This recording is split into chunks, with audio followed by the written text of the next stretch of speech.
Voilà, nous continuons notre parcours, notre étude de la Christologie de saint Thomas. Il nous reste à examiner deux points importants, les passions de l'âme du Christ et aussi les mystères de la vie du Christ. Ce sont des points assez originaux, en tout cas dans la manière avec laquelle saint Thomas les traite. Ces points peuvent aussi tout particulièrement nous interpeller, nous être proches pour nous qui vivons au XXIe siècle. Oui, c'est une approche très moderne que saint Thomas nous propose. Donc tout d'abord, le point 3, vous pouvez suivre sur votre feuille de route, les passions de l'âme du Christ. Saint Thomas s'est intéressé de très près aux passions humaines dans la deuxième partie de la somme théologique, dans la Prima Secundae, dans les questions 22 à 48. Il s'est intéressé aux passions humaines avec une ampleur sans précédent. Et donc, c'est en pleine possession de son sujet que saint Thomas va maintenant traiter des passions du Christ dans la troisième partie, dans la Tertia Pars. Qu'est-ce qu'une passion? Dans quel sens saint Thomas parle des passions du Christ et en général des passions humaines? Une passion de l'âme, est un mouvement de la sensibilité qui incline à agir ou au contraire à ne pas agir en fonction du bien qui est ressenti, qui est imaginé. Voilà. Alors, saint Thomas emploie un vocabulaire qui nous est peut-être un peu moins familier. Il parle, à la place de l'affectivité, de la sensibilité, d'appétit sensible. Voilà. Alors, un appétit naturel, c'est un mouvement de l'être vers ce qui l'intéresse en raison de sa nature propre. Et donc, un appétit sensible, pour saint Thomas, c'est le désir déclenché par les sens. Il faut le distinguer de l'appétit intellectuel, ça c'est la volonté, c'est un désir qui devrait être soumis au jugement rationnel libre. Pour que saint Thomas puisse faire son travail sur les passions du Christ, de l'âme du Christ, il a fallu qu'il s'enracine bien sûr dans la tradition. Cette possibilité d'étudier les passions du Christ s'enracine dans la découverte patristique de la passibilité de l'âme du Christ. Alors on sait que même la reconnaissance de l'âme du Christ, reconnaître que le Christ a véritablement une âme comme tout homme, cela a demandé un travail laborieux qui a commencé avec Origène et ne fut terminé que peu avant la fin du IVe siècle. Mais les théologiens, en particulier, par exemple, saint Hilaire de Poitiers, ne comprirent pas tout de suite les conséquences de cela. Hilaire de Poitiers a lutté contre l'arianisme dans la défense de la divinité du Christ et il a reconnu la pleine humanité du Christ, le corps et l'âme du Christ. Mais il ne savait pas trop comment faire de l'âme un facteur pour expliquer la mort du Christ et ses souffrances. Et donc, Hilaire de Poitiers a écarté du Christ la tristesse et la douleur. Dans une ligne un peu stoïcienne, Hilaire distingue subir de souffrir. Jésus aurait subi les blessures de sa passion, mais il n'en aurait pas souffert. Donc on n'est pas dans le docétisme. Toutefois, en soulignant tellement la divinité, Hilaire pensait que le corps et l'âme du Christ se trouvaient en quelque sorte dans un état de transfiguration. Alors saint Thomas, qui est très respectueux de la tradition patristique, a proposé une interprétation bienveillante d'Hilaire, mais il a voulu rétablir la juste perspective. Pour pouvoir travailler, saint Thomas a pu s'appuyer sur d'autres témoignages patristiques, en particulier celui de saint Jérôme. Saint Jérôme considère, pour sa part, que le sentiment de la douleur ressentie par le Christ est lié à la vérité de l'incarnation, à la vérité de l'incarnation. Et saint Thomas va emprunter à Jérôme la distinction entre passion et propassion, dans le sens que la passion pourrait être liée au vice, tandis que la propassion est un mouvement vers ce qui est neutre ou bon. Voilà. Alors, pour sa théologie donc, des passions du Christ, Thomas a bénéficié de sources nouvelles et avec d'autres scolastiques, il a pu traiter de manière positive la question des passions du Christ. Il a pu, saint Thomas, bénéficier du De Fide orthodoxa de saint Jean Damascène et également d'un autre auteur du IVe siècle, Némésius d'Émèse, avec son traité sur la nature de l'homme. L'influence du stoïcisme sur les pères de l'Église ne les a pas aidés à s'intéresser, à s'attarder sur les émotions du Christ. En Occident, les choses ont changé grâce à saint Augustin. Et Thomas a pu retenir 3 données. Tout d'abord, les passions sont bonnes, ou du moins, elles ont un caractère neutre. Ces passions que Jésus assume dans leur aspect douloureux font partie de ce que Thomas appelle les déficiences que le Verbe assumait avec la nature humaine. Je vous renvoie ici à l'un des textes postés également sur Moodle. Nous sommes dans la Tertia Pars, question 14, article 1.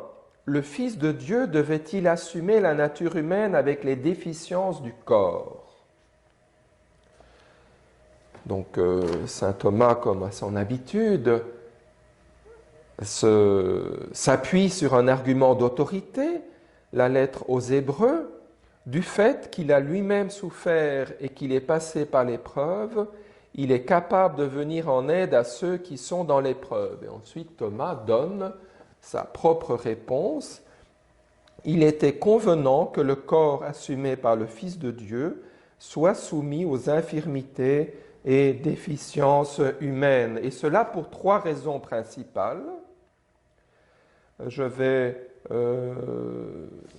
surtout considérer la 3e,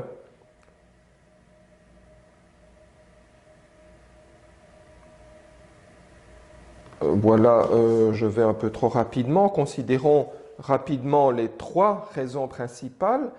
Premièrement, parce que le Fils de Dieu, ayant assumé la chair, est venu dans le monde afin de satisfaire pour le péché du genre humain. Or, on peut satisfaire pour un autre quand on prend sur soi la peine au péché de l'autre. Par ailleurs, ces déficiences corporelles, c'est-à-dire la mort, la faim, la soif et autres choses semblables, sont justement la peine due au péché qui a été introduit dans le monde par Adam. Deuxième raison, il était convenant que le Christ assume ces déficiences pour affermir la foi en l'incarnation. Troisièmement, pour nous donner un exemple de patience, il nous montre que les infirmités et les déficiences humaines sont à supporter vaillamment.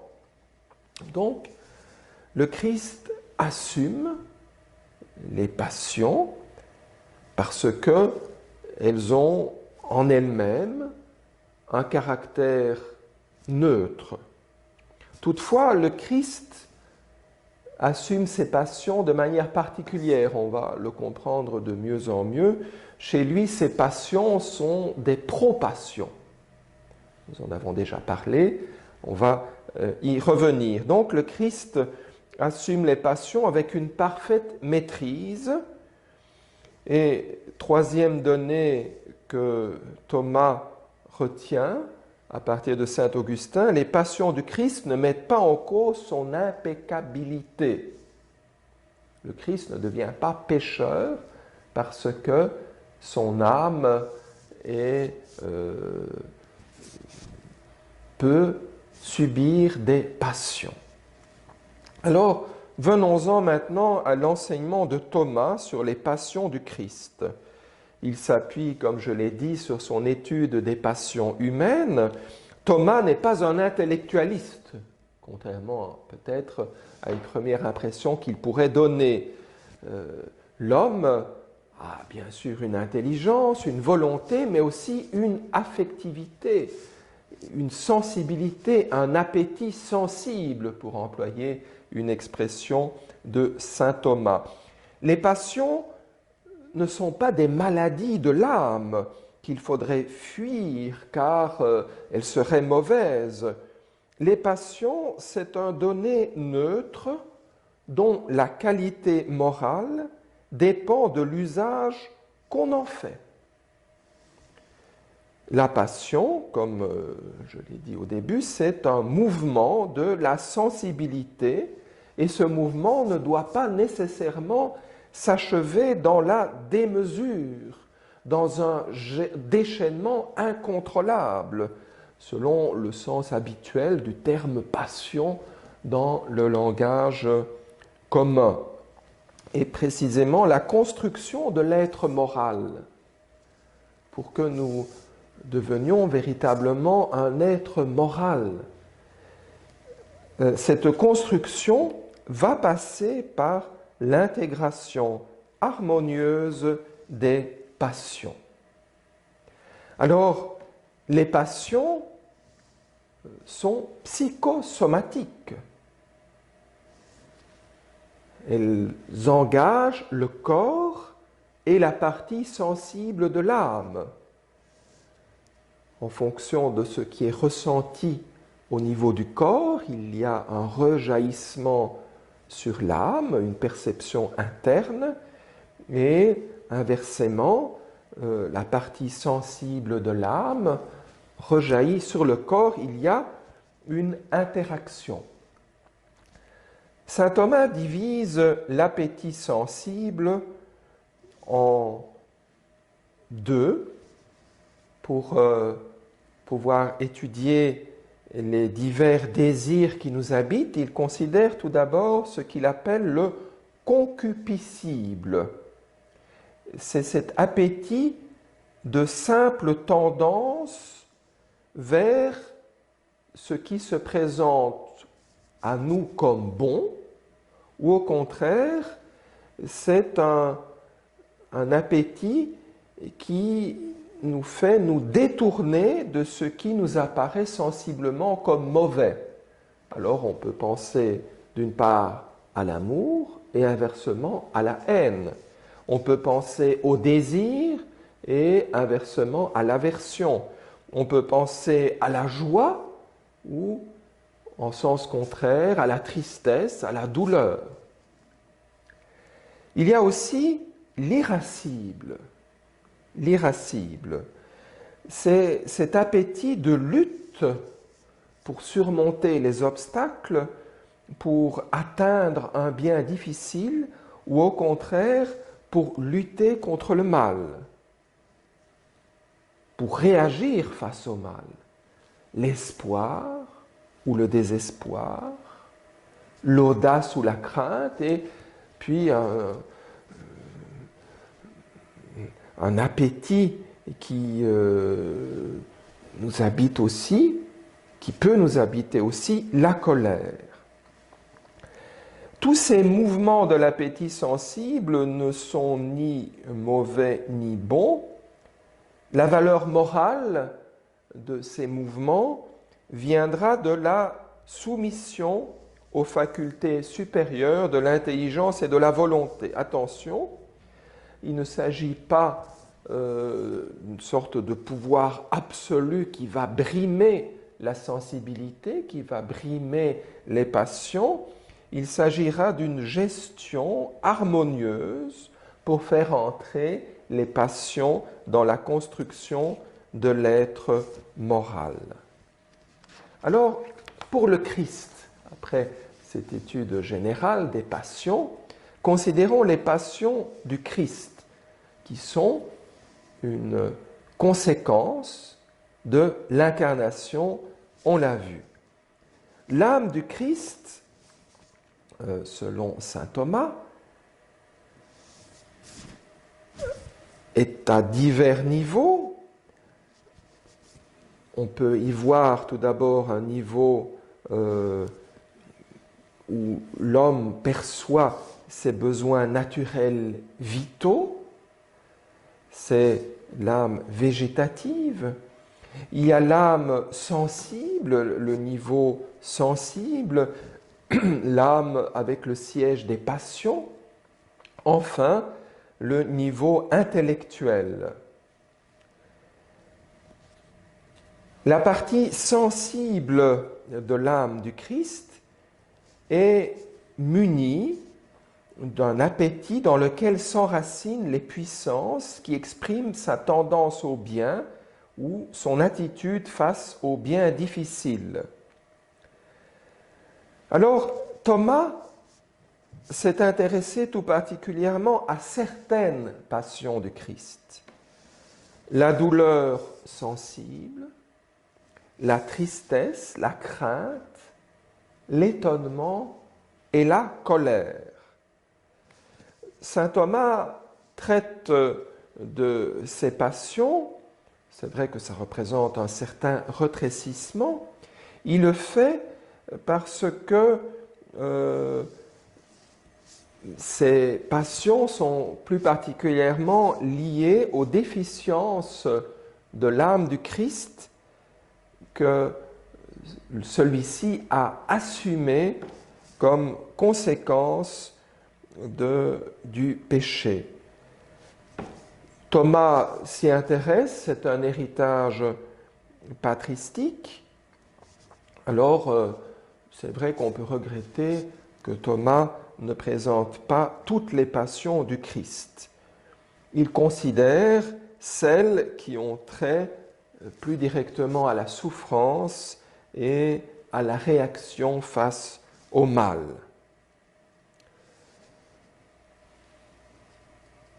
Pour continuer son étude, Thomas rappelle la sainteté du Christ. C'est vrai que le Christ, par l'incarnation, a assumé les conséquences du péché, mais il n'a pas assumé la concupiscence, alors que nous, notre nature est blessée par cela. Et donc, c'est vrai que la nature passible du Christ est une conséquence du péché originel, mais le Christ n'est pas marqué par la concupiscence. Et donc, chez le Christ, les passions sont des propassions. Elles sont présentes, selon Thomas, d'une manière différente par rapport à nous. Chez nous, les passions se portent souvent ou trop souvent vers des objets illicites. Chez nous, les passions ne sont pas habituellement ou facilement sous le jugement de la raison, alors que chez le Christ, tous les mouvements de l'appétit sensible naissent selon le dessein de la raison.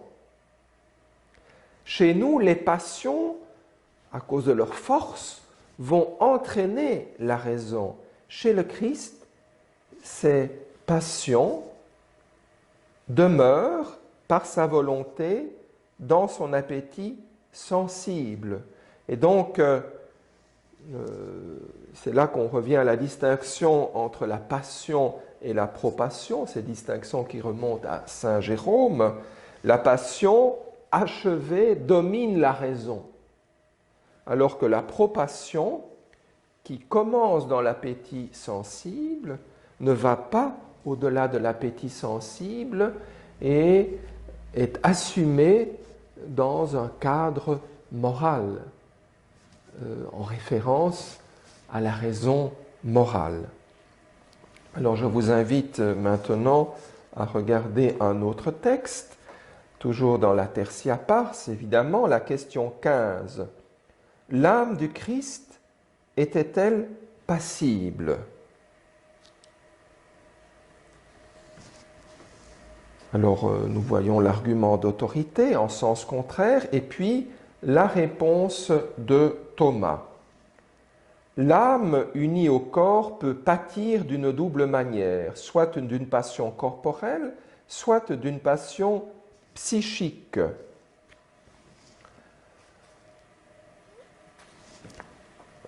Plus loin, à la page suivante, dans les feuilles qui sont postées, au milieu, il faut cependant observer que de telles passions se trouvaient chez le Christ d'une manière différente de chez nous, et cela selon un triple point de vue. Donc on revient à ce que j'ai déjà explicité, mais ici vraiment dans le texte de Thomas. Premièrement, quant à leur objet, chez nous en effet, les passions de cette sorte se portent le plus souvent sur des objets illicites, ce n'était pas le cas chez le Christ. Deuxièmement, quant à leur principe, chez nous, en effet, ces passions préviennent souvent le jugement de la raison. Chez le Christ, au contraire, tous les mouvements de l'appétit sensible naissaient selon le dessein de la raison. De là vient ce que dit Augustin. Et troisièmement, quant à leur effet, chez nous, ces mouvements ne restent pas toujours dans l'appétit sensible, mais ils entraînent la raison. Ce n'était pas le cas chez le Christ, car ces mouvements qui conviennent à la chair humaine, selon sa nature, demeurait par sa volonté dans son appétit sensible, de telle sorte que sa raison n'était en aucune façon empêchée de faire ce qu'il convenait. Et ici, Thomas se réfère à Jérôme. Afin de montrer la vérité de son humanité assumée, notre Seigneur a vraiment ressenti la tristesse, mais pour qu'on ne pense pas que la passion a dominé son âme, le texte dit qu'il commença à s'attrister pour suggérer plutôt une propassion. On peut ainsi comprendre qu'une passion achevée est celle qui domine l'âme, ou plutôt la raison, alors que la propassion commencée dans l'appétit sensible ne s'étend pas au-delà. Donc, Thomas considère que le Christ n'a pas agi sous l'empire des passions. Par exemple, sa colère ne le domine pas, mais naît de son zèle pour la maison du Père. Alors, on pourrait avoir l'impression que le Christ était un fin calculateur, un froid calculateur, On pourrait penser que sa sensibilité était brimée. Saint Thomas explique que la raison qui régule les passions n'intervient pas sous le mode de la contrainte, mais sous celui de la libre adhésion, en s'appuyant sur l'amour du bien poursuivi. Pour comprendre un peu comment Jésus assumait ses passions, on peut penser aux saints, S-A-I-N-T-S, aux hommes vivant parfaitement dans la grâce. Pour eux, il y a une synergie de la raison et de la sensibilité. Il y a une pénétration de la raison et de la volonté dans ce domaine de la sensibilité, car la raison et la volonté sont assistées par la grâce, jusque dans le domaine de l'appétit sensible. Pour le Christ, c'est beaucoup plus facile que pour nous, car pour lui, il n'y a pas de concupiscence. La concupiscence, c'est cette tendance désordonnée au bien immédiat. Et donc, chez le Christ, les mouvements affectifs sont en parfaite harmonie avec la plénitude de sa grâce. Toutefois, le Christ a vraiment partagé la passibilité et la mortalité comme conséquence de la nature historique assumée, cette nature blessée par le péché. Alors, oui, le Christ a assumé la nature humaine, mais dans sa réalisation concrète historique, marquée par les conséquences du péché. Il a assumé, comme je l'ai déjà dit, les passions compatibles avec la sainteté, la passibilité corporelle en particulier, mais pas les passions incompatibles avec la sainteté, avec cette tendance au mal. Alors, saint Thomas est arrivé à une certaine maturité dans sa théologie des passions du Christ. Petit à petit, quelles sont les difficultés que Thomas a rencontrées? Tout d'abord, la douleur sensible. Au début, Thomas considère que la douleur sensible reste au niveau du corps. Plus tard, avec l'étude de saint Augustin, il dira qu'on ne peut pas parler de douleur du corps si l'âme ne souffre pas. On ne peut pas parler de douleur du corps si l'âme ne souffre pas. Et donc, la tristesse, alors la douleur sensible, oui, qui peut toucher l'âme, et maintenant la tristesse.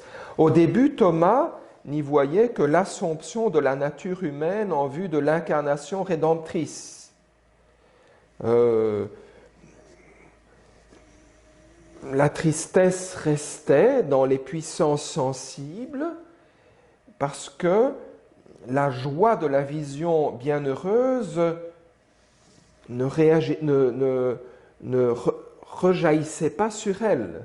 Donc c'est toute la conception de la vision béatifique du Christ dont on ne parle pas ici, cette vision béatifique que saint Thomas défend. Mais plus tard, dans le De Veritate, il admet que la tristesse puisse naître de l'imagination, donc de l'intérieur. même si les puissances supérieures sont inondées par la joie de la vision. Et ici, c'est tout ce que Jésus a subi à cause du fait qu'il a porté le péché du monde. Les circonstances de sa mort et les ravages du péché qu'il a porté ont été vraiment perçus par son imagination. Et Jésus en a été triste, mais c'est une propassion, selon l'interprétation de Thomas. Pareil pour les autres propations, la crainte, l'étonnement et la colère, que je n'analyse pas ici. Et donc, pour conclure, Jésus a vécu avec des passions humaines qui chez lui étaient assumées comme pro-passion. C'est la passion dans son état de parfaite obéissance à l'intelligence et à la volonté lorsqu'elles sont totalement inondées par la grâce, comme c'était le cas dans l'âme de Jésus. La passion ne se réalise pas dans la démesure. Ce n'est pas un manque, mais c'est plutôt un plus, car l'excès dans la passion diminue l'humanité du sentiment. Et donc le Christ est véritablement le modèle de l'homme qui est pleinement lui-même. Les pro-passions que le Christ a assumées ne sont pas des pseudo-passions, mais sont des passions rectifiées par la grâce, des passions qui sont vécues selon la volonté de Dieu, selon le projet de Dieu. Voilà pour ce troisième point qui, me semble-t-il, apporte un éclairage tout à fait intéressant pour les hommes du XXIe siècle que nous sommes. Passons maintenant au quatrième et dernier point, les mystères de la vie du Christ.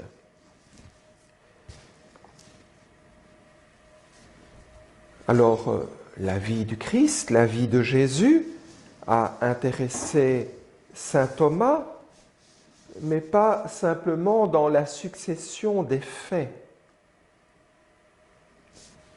Saint Thomas s'est intéressé à ce que Jésus a fait, à ce qu'il a subi, dans une perspective théologique.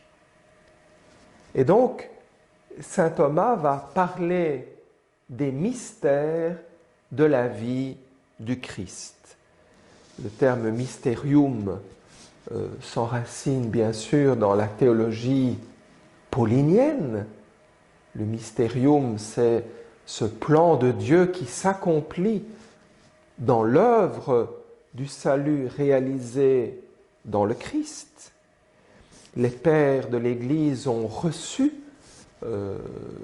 cette interprétation paulinienne, et on peut dire que le mysterium, c'est l'émergence du dessein de salut de Dieu dans l'histoire des hommes, tel qu'il s'est accompli dans le Christ. Alors, toute la vie du Christ permet à l'action de Dieu d'agir, de nous sauver. Et chaque événement particulier devient ainsi un mystère de salut. Et c'est pour ça qu'on peut parler de mystère au pluriel, car dans chaque moment de la vie terrestre du Christ, depuis sa conception jusqu'à son passage vers le Père, chaque moment de la vie du Christ réalise le mystère total de l'amour de Dieu qui se révèle et qui agit au milieu des hommes. Thomas va parler des mysteria humanitatis Christi ou verbi incarnati, donc des mystères de l'humanité du Christ ou des mystères du Verbe incarné. Alors, pour sentir toute la force de cette approche, l'étude ou la contemplation des mystères de la vie du Christ n'est pas simplement quelque chose que nous pouvons faire dans la prière, quelque chose que nous pouvons faire par une étude théologique, qui est aussi une forme de contemplation. Les mystères de la vie du Christ, bien plus que cela, sont des réalités vivantes qui agissent dans l'Église, par la vie liturgique, par les sacrements, mais également comme modèle de notre vie, de notre marche vers la sainteté. Et c'est ici que les mystères de la vie du Christ sont envisagés par saint Thomas sur le plan de la cause exemplaire et de la cause efficiente.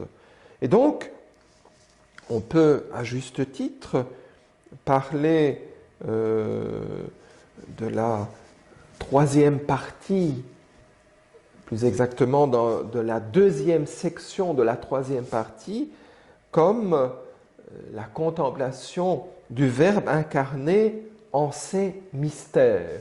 Donc, si vous regardez le troisième schéma que je vous ai donné au début, vous voyez sur l'axe horizontal, à partir... attendez, je vais regarder ici. Voilà, à partir de la question 27, saint Thomas contemple les mystères, le Verbe incarné en ses mystères. L'intérêt pour les mystères du Christ, donc de saint Thomas, n'est pas fondamentalement original. C'est lié au fait qu'à l'Université de Paris, au XIIIe siècle, les enseignants en théologie devaient commenter l'Écriture. Et donc, Thomas, en commentant l'Écriture, bien sûr, a suivi la vie du Christ, en voulant mettre en valeur les points saillants qui permettent de comprendre la vie du Christ dans leur profondeur théologique, à la lumière de la totalité du mystère de l'incarnation. Et Thomas, comme je l'ai déjà dit dans le premier cours, va diviser les mystères du Christ en 4 étapes. Donc c'est déjà une interprétation théologique. L'entrée dans le monde, la progression dans la vie dans ce monde, puis la sortie et enfin l'exaltation. Voilà. Alors, en lisant ce que saint Thomas fait dans son étude des mystères du Christ, on peut y percevoir non seulement une dimension dogmatique, découvrir comment Dieu nous sauve par les actes et les passions, ce que Jésus a subi, les acta et les passa du Christ. Donc, c'est ça qui est fondamentalement original chez saint Thomas. Il y a toutefois aussi une dimension pastorale qui n'est pas négligeable. Thomas fait une œuvre originale dans son étude des mystères du Christ, non pas par le fait qu'il a été le premier, il n'a pas été le premier ni le dernier à étudier les mystères du Christ, Mais ce qui est nouveau, ce qui est original, c'est que son étude des mystères du Christ est entrée véritablement dans sa construction théologique, dans sa christologie. L'étude des mystères du Christ est une partie intégrante de la christologie dans cette tertia pars. Nous l'avons déjà dit que pour contempler l'incarnation, pour étudier le mystère pascal, il faut non seulement étudier cela du point de vue de l'ontologie, mais en même temps du point de vue de l'histoire. Et c'est ça qui est original chez saint Thomas et probablement aussi très parlant pour les modernes que nous sommes. À l'époque de saint Thomas, on traitait habituellement de la christologie en commentant les articles du credo. On suivait la logique du credo et on traitait plus systématiquement, plus organiquement les questions de la divinité et de l'humanité du Christ sans souci des mystères de sa vie. Un autre plan était possible à l'époque pour la christologie, c'était de suivre les questions dans l'ordre de Pierre Lombard dans son livre des sentences. Alors, comment comprendre la manière thomasienne de présenter les mystères du Christ, les mystères de la vie du Christ en christologie? Est-ce que c'est de la théologie narrative, comme on l'entend aujourd'hui? Alors, la christologie narrative est parfois présentée comme une correction de la théologie spéculative.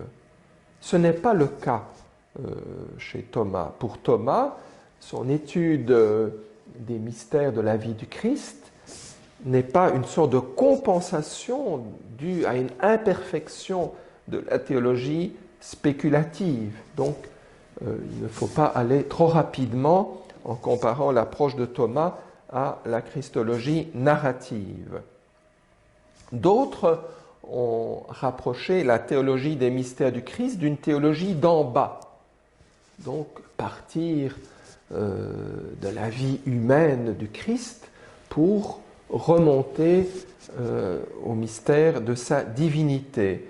Mais chez Thomas, il n'y a pas d'opposition, il n'y a pas de mise en contraste entre une christologie d'en bas et une christologie d'en haut. Pour comprendre la manière thomasienne d'aborder les mystères de la vie du Christ, on peut se référer à un axiome fondamental. L'agir suit l'être. Et donc, après avoir étudié le Christ selon l'axe ontologique, c'est logique que Thomas va s'intéresser à l'axe historique en contemplant les mystères de la vie du Christ.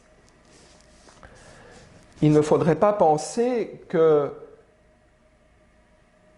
la Bible, le Nouveau Testament, les évangiles ne sont une référence que pour cette deuxième section, deuxième grande section de la tertia pars. Déjà, bien sûr, dans la première grande section ontologique, la Bible est présente. Alors, essayons de mettre en évidence ce qui fait la spécificité, j'en ai déjà parlé, de l'étude des mystères du Christ. L'approche spéculative, théologique des mystères de la vie de Jésus permet d'approfondir ce que Thomas a pu découvrir au niveau ontologique, mais aussi de réfléchir sur des aspects nouveaux à des nouvelles questions, comme par exemple les tentations de Jésus.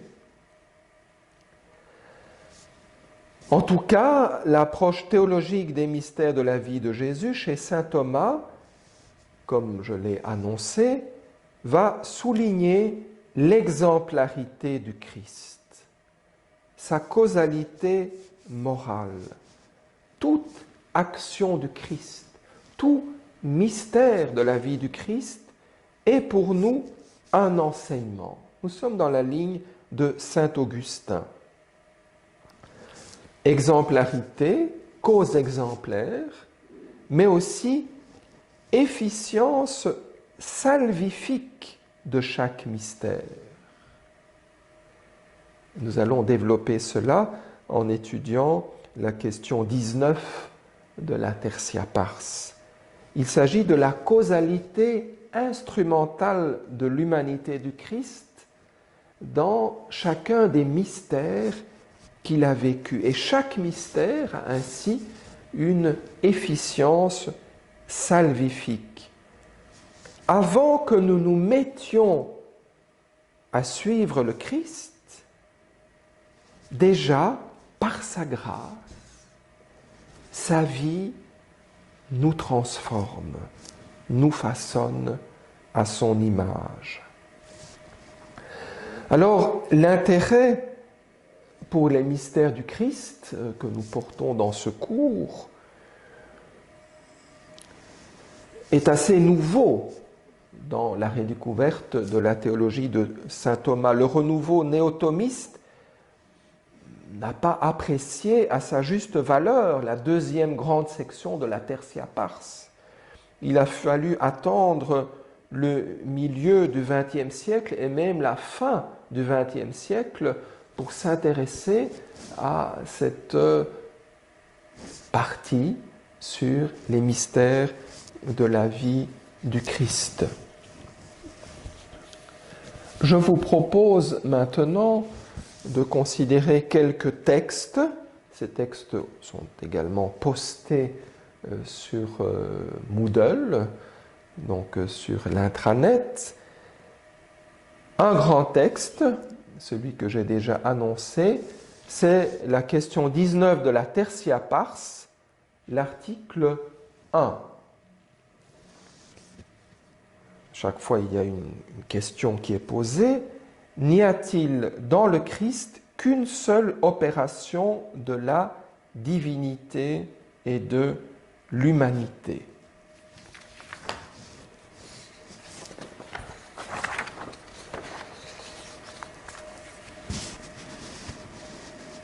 Alors, j'en ai déjà parlé en réfléchissant sur l'analogie de l'âme et du corps pour essayer de mieux comprendre l'union hypostatique.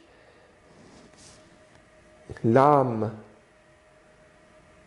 par rapport au corps, se trouve dans une relation de causalité instrumentale.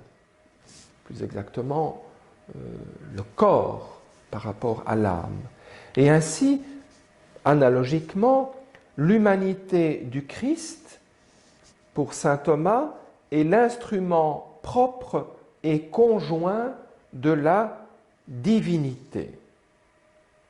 C'est à partir de cette causalité instrumentale que saint Thomas va pouvoir réfléchir sur la causalité instrumentale de chacun des mystères de la vie du Christ.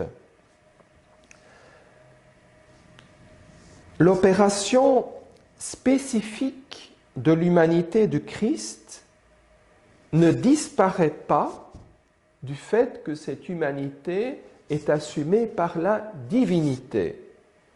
Elle est bien sûr surélevée à la hauteur de l'effet voulu par l'agent principal. Il faut parler pour les actions du Christ comme d'une seule action théandrique.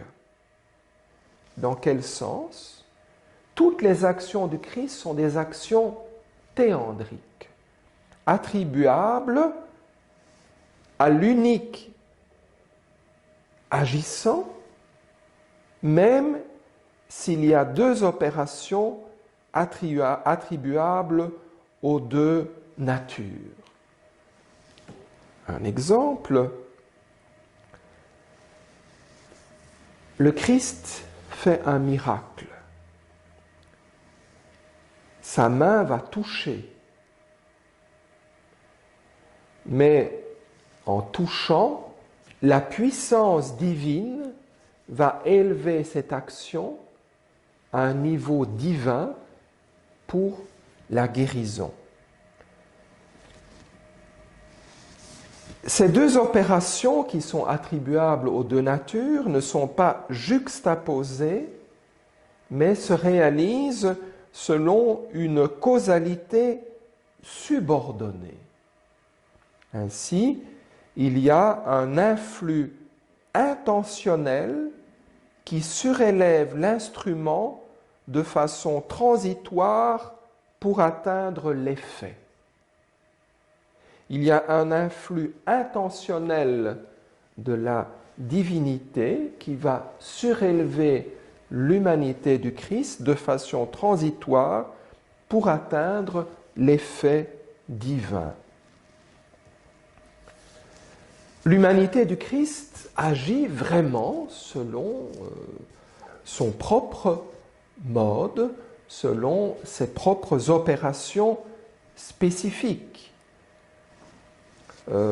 Si l'humanité du Christ, comme instrument, ne faisait rien, selon son opération propre, cette humanité ne servirait à rien. Si sa qualité propre était indifférente, il n'y aurait aucune raison de s'en servir. Alors, lisons maintenant un extrait ou l'autre de la question 19, article 1.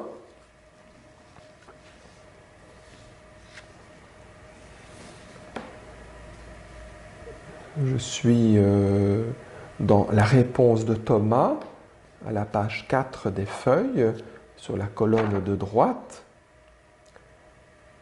L'action de ce qui est mu par un autre est double. Il tient l'une de sa propre forme, l'autre lui revient selon qu'il est mu par un autre. Ainsi, l'opération de la hache, selon sa forme propre, est de couper. Voilà.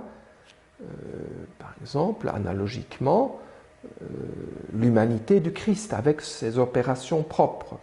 L'opération de la hache, selon sa forme propre, est de couper, mais selon qu'elle est mue par l'artisan, son opération est de faire un escabeau. L'opération qu'une chose tient de sa forme, lui, est propre. Elle ne devient celle de l'agent que s'il l'utilise pour sa propre opération. Ainsi, chauffer l'opération propre du feu, cela ne devient l'opération du forgeron que s'il l'utilise pour chauffer le fer. Par contre, l'opération qui appartient à la chose, selon qu'elle est mue par un autre, n'est pas une autre opération que celle de l'agent lui-même. Faire un escabeau n'est pas pour la hache une opération distincte de celle de l'artisan. La hache participe instrumentalement à l'opération de l'artisan, et c'est pourquoi chaque fois que ce qui meut et ce qui est mu ont des formes et des puissances opératives diverses, il faut qu'il y ait une opération propre à ce qui meut et une opération propre à ce qui est mu.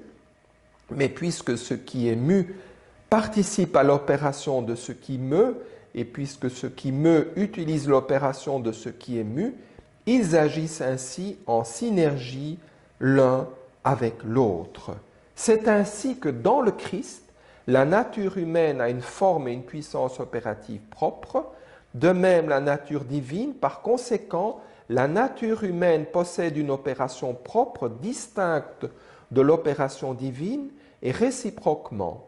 Et cependant, la nature divine, c'est important, la nature divine se sert de l'opération de la nature humaine à la manière dont l'agent principal utilise l'opération de son instrument.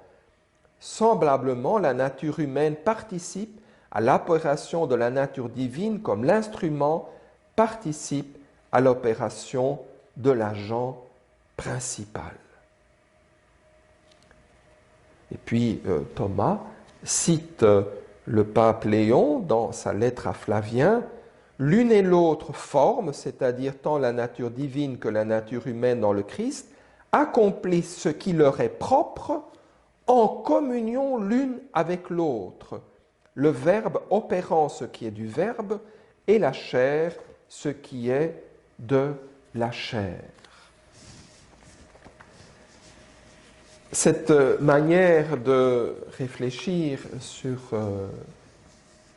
l'humanité du Christ comme instrument propre et conjoint de sa divinité montre que chaque acte du Christ dans son humanité, tous ces mystères de la vie du Christ ont une efficience salvifique divine parce que tout ce qui est vécu dans l'humanité, selon toute la destinée du Christ, à travers tous les mystères, participe, selon la causalité instrumentale, à l'efficience divine, puisque l'humanité du Christ est l'instrument propre et conjoint de la divinité.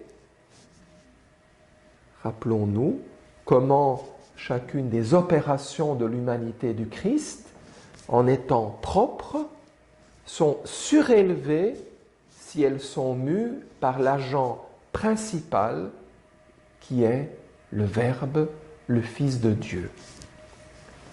Voilà, réfléchissons à cela. C'est fort intéressant c'est même décisif pour comprendre l'efficience salvifique de chaque instant de la vie du Christ dans ces mystères. Je vous propose rapidement de parcourir encore d'autres textes de la Tertia Pars. J'en propose chaque fois un en fonction des sections de cette grande section sur les mystères de la vie du Christ. Alors, pour la section de l'entrée du Christ dans le monde, il y a la question 35 qui peut être envisagée à l'article 1. La bienheureuse Vierge doit-elle être appelée Mère de Dieu? Cela peut nous permettre de rafraîchir notre mémoire en fonction de ce que nous avons déjà découvert en étudiant le concile d'Éphèse. Saint Thomas s'appuie précisément sur le concile d'Éphèse. C'est l'argument d'autorité en sens contraire. Il y a ce qu'on lit dans les chapitres de Cyril approuvé au concile d'Éphèse. Si quelqu'un ne confesse pas que l'Emmanuel est Dieu en vérité et que pour cette raison la Vierge Sainte est Mère de Dieu, puisqu'elle a engendré charnellement le Verbe de Dieu fait chair, qu'il soit anathème. Et puis Thomas explique, donc c'est sa réponse, respondeo, et on peut voir, on peut suivre toute son argumentation qui nous permet de rafraîchir notre mémoire de l'étude du concile d'Éphèse pour comprendre cette affirmation sur Marie, Mère de Dieu, Théotokos. Sur la feuille qui est postée, vous pouvez lire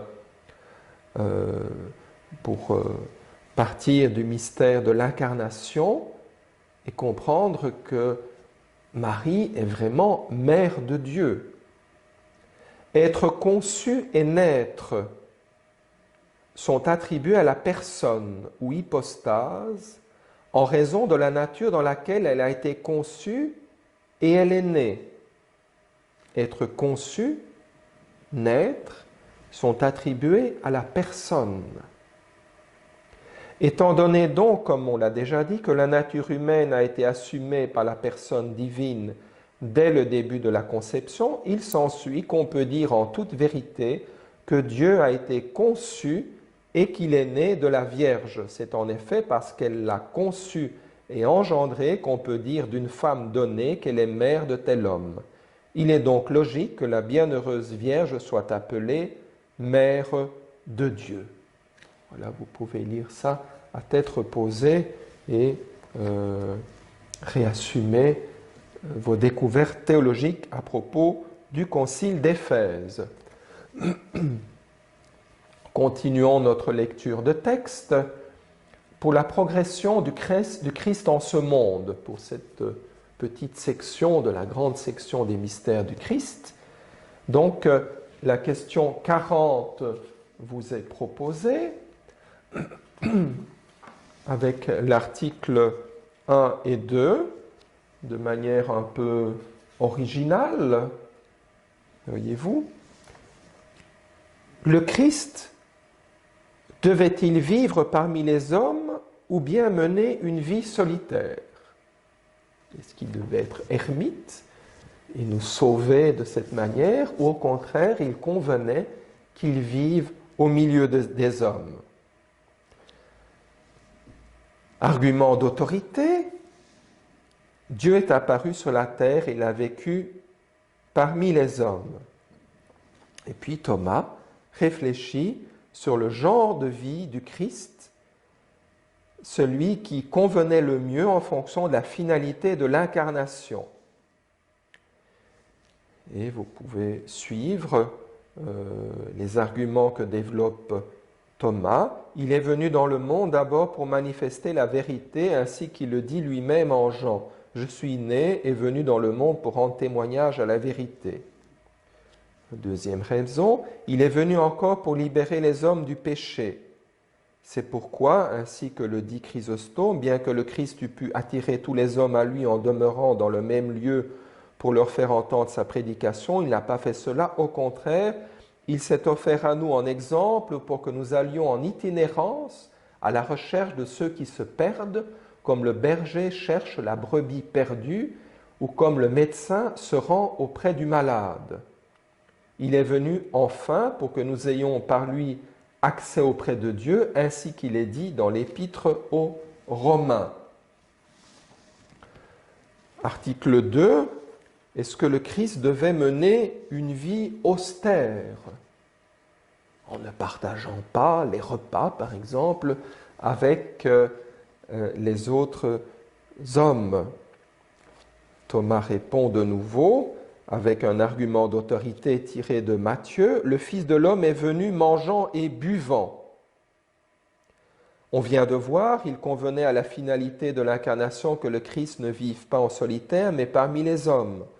Or, il est de la plus haute convenance que celui qui veut vivre avec les autres se conforme à leur façon de vivre, selon ce que dit l'apôtre, « Je me suis fait tout à tous ». Et c'est pourquoi il était de la plus haute convenance qu'en matière de nourriture et de boisson, le Christ se comporte comme les autres. Voilà. Il y a encore l'article 2 de la question 43 pour cette petite section de la progression du Christ en ce monde. La question des miracles que Thomas aborde. Vous avez la réponse que je vous ai mise sur la page 8. Le Christ accomplit-il ces miracles par la puissance divine? A-t-il accompli ces miracles par la puissance divine? Rappelons-nous ce que l'on a vu sur l'instrumentalité, la cause instrumentale de l'humanité du Christ. Ainsi qu'on l'a dit dans la première partie, les vrais miracles ne peuvent s'accomplir que par la puissance divine. La première partie de la somme. Car seul Dieu peut changer l'ordre de la nature, ce qui appartient à la définition du miracle. Aussi le pape, Léon, explique-t-il dans sa lettre à Flavien, « Il y a dans le Christ deux natures, l'une d'elles, la divine, resplendit par les miracles, alors que l'autre, la nature humaine, est accablée sous les outrages. Et pourtant, chacune agit en communion avec l'autre.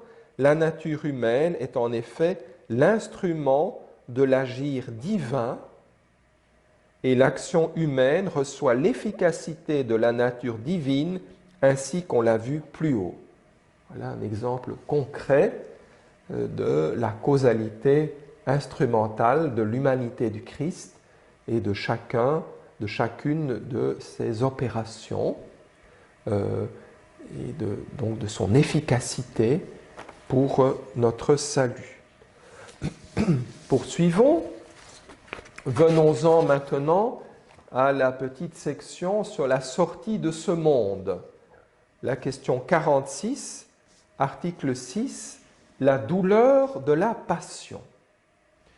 Je ne vais pas lire ce texte car il vous est proposé pour votre travail personnel en sous-groupe. Je ne sais pas comment cela se fait à l'heure actuelle dans le déroulement du cours de Christologie. Donc la douleur de la passion, article 6 de la question 46.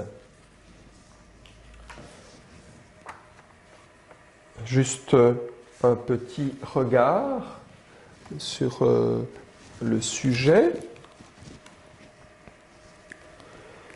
Vous verrez qu'il est question de diverses causes et Thomas se demande: est-ce que la douleur de la passion du Christ a été la plus grande de toutes?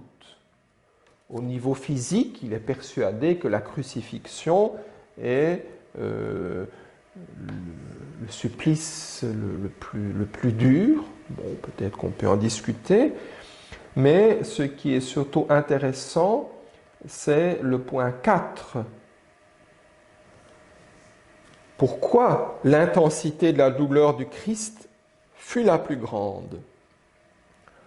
On peut encore mesurer l'intensité de la douleur du Christ souffrant d'après le fait que cette souffrance et cette douleur furent volontairement assumées afin de libérer les hommes du péché. C'est pourquoi il assuma un point de douleur proportionné à la grandeur du fruit qui devait en résulter. Enfin, dernier texte, donc c'est la question 56, les articles 1 et 2, c'est la petite section de la résurrection et de l'exaltation. À nouveau, c'est la causalité instrumentale de ces mystères de la vie du Christ qui est envisagée. Alors, saint Thomas est intéressant sur ce point, car non seulement il considère l'efficience salvifique de la passion et de la mort du Christ, mais également de la résurrection. Et il y aura un texte que vous pourrez lire aussi pour votre travail personnel. Voilà, nous avons fini notre parcours, un parcours en 4 étapes que j'espère avoir été intéressant.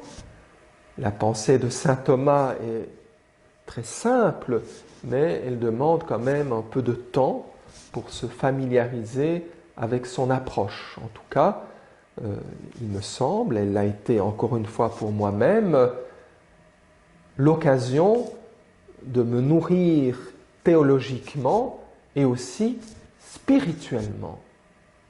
La théologie de saint Thomas est vraiment une théologie nourrissante pour la vie spirituelle. Maintenant, quelques explications pour le travail de texte qui vous est proposé. Donc, ce travail personnel. Tout d'abord, la première question de la Tertia Pars sur la convenance de l'incarnation. 3 articles. La convenance de l'incarnation. L'incarnation n'est pas nécessaire, mais elle a convenu tout particulièrement Dieu n'est jamais soumis à une nécessité, mais l'incarnation a eu une suprême convenance. Et saint Thomas va développer toute une série d'arguments. Ce sont des articles intéressants, il ne me semble pas trop difficiles. Puis vous pourrez revenir sur la question 46 à l'article 6 sur la douleur de la passion. L'incarnation et maintenant la passion. Et enfin, sur l'article 2 de la question 56 de la Tertia Pars sur la résurrection du Christ comme cause de la résurrection des âmes. La résurrection du Christ comme cause de la résurrection des âmes. Pour vous préparer, en particulier pour ceux qui doivent animer, si ça peut encore se faire, quelle méthode est-ce que je propose? Mais tout simplement de lire ces articles de la somme théologique. Alors les articles de la somme théologique se présentent toujours sous forme de questions et ils doivent être situés dans le contexte de chaque question générale. Les articles développent de manière détaillée d'abord une question générale. Ainsi, par exemple, pour le début, donc la convenance de l'incarnation. Vous voyez, la question générale porte sur la convenance de l'incarnation et tout cela est développé en plusieurs sous-questions. Était-il convenant que Dieu s'incarnât? Était-ce nécessaire au relèvement du genre humain? Dieu se serait-il incarné s'il n'y avait pas eu le péché? Etc. Donc, c'est intéressant de situer chaque article dans le cadre de la grande question qui est traitée et aussi, de manière plus générale, dans le cadre de toute la Tertia Pars. Comment étudier de manière concrète un article? En allant tout d'abord à l'argument d'autorité. Saint Thomas fait une théologie en se mettant à l'écoute de l'Écriture et de la tradition de l'Église. Donc, c'est intéressant d'aller voir quel est l'argument d'autorité. En français, ça se trouve dans le texte, indiqué par « en sens contraire ». En latin, sed contra. Et puis, immédiatement après, Thomas développe sa propre réponse. C'est indiqué réponse, respondeo en latin, et c'est cela qu'il faut surtout lire attentivement. Si vous avez encore le temps et le courage, vous pouvez voir ensuite les objections qui se trouvent au début, avant l'argument d'autorité, et la réponse, les réponses aux objections. Cela se trouve à la fin. Donc, dans la traduction française, vous avez toute une série d'objections introduites par « il semblerait que non ». Et les réponses sont données à la fin, après que Thomas ait donné sa propre réponse générale, et c'est intitulé « Solution ». Voilà. Si vous voulez encore approfondir ces articles, dans l'édition de la Tertia Pars, qui est faite par le père dominicain Jean-Pierre Torel, que j'ai eu la chance de connaître comme professeur à Fribourg, donc cette Tertia Pars qui est éditée au CERF en 2008, et qui est situé dans un volume assez impressionnant, Encyclopédie Jésus le Christ chez Thomas d'Aquin. Vous pouvez trouver pour l'étude de chaque article des notes explicatives. Ces notes explicatives se situe à la fin de chacune des sections de la Tertia Pars.